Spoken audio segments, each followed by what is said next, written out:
আমার ভাইয়ের, আমার বাবারা, আমার পর্দার আড়ালের মা ও বোনেরা, কুল্লু নাফসিন যায়িকাতুল মাউত, সমস্ত আত্মা, সমস্ত প্রাণ, আল্লাহ তাআলা বলেন মৃত্যুর স্বাদ গ্রহণ করা লাগবে। তাহলে আমি আপনিও একদিন এই পৃথিবী থেকে চলে যাব।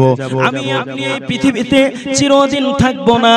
আমি আপনি একদিন আজরাইল মালাকুল মাউত ফেরেশতার হাতে গ্রেফতার হয়ে যাব। আমার বন্ধুগণ, আপনি যদি লক্ষ্য করুন, আপনার দাদা দুনিয়ার থেকে চলে গিয়েছে। আপনি যদি লক্ষ্য করুন, আপনার আব্বা দুনিয়ার থেকে চলে গিয়েছে। আপনি যদি লক্ষ্য করুন, আপনার জন্মদাতা মা দুনিয়ার থেকে বিদায় হয়ে গিয়েছে। আপনি যদি লক্ষ্য করুন, আপনার ফুটফুটা ওই সুন্দর সন্তানটাও দুনিয়ার থেকে বিদায় হয়ে গিয়েছে। প্রিয় বন্ধুগণ, ওই জন্য আমার আল্লাহ বলেন এই মৃত্যু থেকে কেউ তোমরা বাঁচতে পারবা না, কেউ বাঁচতে পারবা না। আল্লাহ পাক পবিত্র কুরআনুল কারীমের মাধ্যমে বলেন, সূরা জুমায় আল্লাহ তাআলা বলতেছেন, কুল ইন্নাল মাউতাল্লাযী তাফিরুনা মিনহু ফাইন্নাহু মুলাকীকুম। আল্লাহ পাক বলেন, ও আমার হাবিব, ও আমার বন্ধু, আপনি দুনিয়াবাসীদেরকে জানিয়ে দিন, হে দুনিয়াবাসী, তোমরা মৃত্যু থেকে যেখানে পলায়ন করো না কেন, মৃত্যু থেকে তোমরা যেখানেই লুকাও না কেন, মৃত্যু সেখানে গিয়ে হলেও মৃত্যু নিজেই তোমার সাথে মুলাকাত করবে।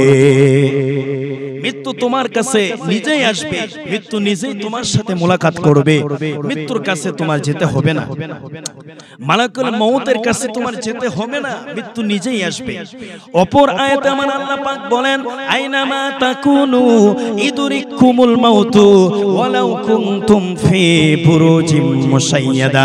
আল্লাহ পাক বলতেছেন, হে পৃথিবীর মানুষ, হে আমার বান্দা বান্দিরা, তোমরা শোনো, তোমরা শোনো, তোমরা যদি বড় একটি বিল্ডিং বানাও, তোমরা যদি বড় একটি ঘর বানাও, সুউচ্চ পরিমাণ যদি তোমরা একটি ঘর বানাও, এমন একটি ঘর বানাইলা যেই ঘরের উপর দিয়ে কেউ চাইলেও ভিতরে ঢুকতে পারবে না, যেই ঘরের মাধ্যমে কোনো ধরনের ছিদ্র নাই, এমন ছিদ্রবিহীন ঘর যদি তোমরা বানাও, এমন একটি যদি ঘর তোমরা বানাও, ওই ছিদ্রবিহীন ঘর বানানোর পরে ওই ছিদ্রবিহীন ঘরের ভিতরে তোমরা যদি আশ্রয় নাও, সেখানে গিয়ে হলেও মৃত্যু তোমার কাছে পৌঁছে যাবে।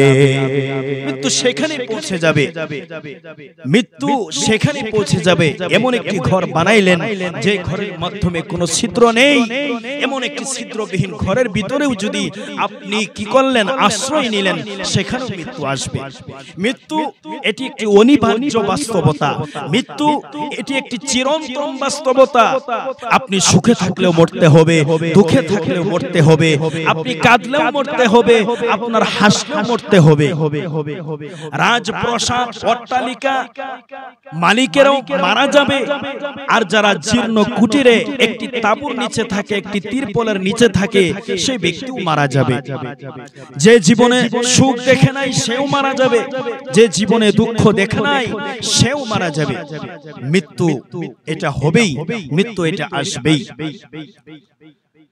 ব্রাদারান মিল্লাতে ইসলামিয়া, আমার বন্ধুগণ, মৃত্যু যদি দুনিয়ার মাধ্যমে আমার আপনার আসবেই, তাহলে আমার আপনার চলনটা একটু ভালো করার দরকার আছে না নাই? তাহলে আমার আপনার চলনটা একটু পরিবর্তন করার দরকার আছে না নাই? প্রিয় বন্ধুগণ, এই পৃথিবীর মাধ্যমে আমি আপনি বাড়ি করলাম, গাড়ি করলাম, সব কিছু করলাম, সেই সম্পদ সব কিছু করলাম, কিন্তু আমরা কবরের জোগাড় কেউ করতে পারি নাই। প্রিয় বন্ধুগণ, আমি আপনি অহংকারের মাধ্যমে ডুবে আছি, আমি আপনি বড়াইয়ের মধ্যে ডুবে আছি, আমি আপনি দুনিয়া নিয়ে ব্যস্ত হয়ে আছি, কিন্তু কবরের জোগাড় আমরা কেউ করি না। প্রিয় বন্ধুগণ, আমরা কেন এত অহংকার করি, কেন এত আমরা বড়াই করি? আমি আপনি একদিন তো দুনিয়া থেকে মরে যাব, একদিন আমি দুনিয়া থেকে মৃত্যুবরণ করব।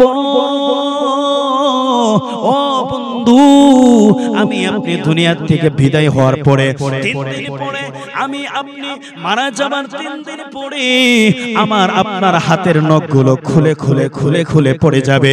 আমি আপনি মারা যাবার পর 4 দিন পরে আমার আপনার মাথার চুল, শরীরের পশমগুলো ঝরে ঝরে ঝরে ঝরে পড়ে যাবে। প্রিয় বন্ধুগণ, আমি আপনি দুনিয়া থেকে মারা যাবার পর কি হবে বন্ধু? আমার আপনার মাথার মগজগুলো গলে গলে গলে গলে পানি হয়ে বের হয়ে আসবে। হে মুসলমান, তুমি মারা যাবার পরে 6 দিন পরে তোমার পেটের ভিতরের তোমার সবকিছু তোমার নাক আর কান দিয়ে বের হয়ে আসবে। হে মুসলমান, তুমি মারা যাবার 7 দিন পরে তোমার শরীরের হাড়গুলো থেকে গোশতগুলো খুলে খুলে খুলে খুলে যাবে। হে মুসলমান, তুমি কি নিয়ে এত অহংকার করো? কি নিয়ে তুমি এত বড়াই করো? কিসের এত তোমার অহংকার? কি নিয়ে তুমি এত মারামারি হানাহানি করো? হে মুসলমান, এখনো সময় আছে, আল্লাহর পথে ফিরে আসো। এখনো সময় আছে, ভালো হয়ে যাও।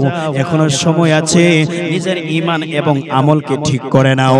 হে মুসলমান, তুমি যদি দুনিয়ার মাধ্যমে তুমি যদি তোমার নিজেকে পরিবর্তন করতে না পারো, তাহলে কবরের মাধ্যমে আমার আল্লাহর সামনে তুমি কিন্তু কখনোই পার পাবে না।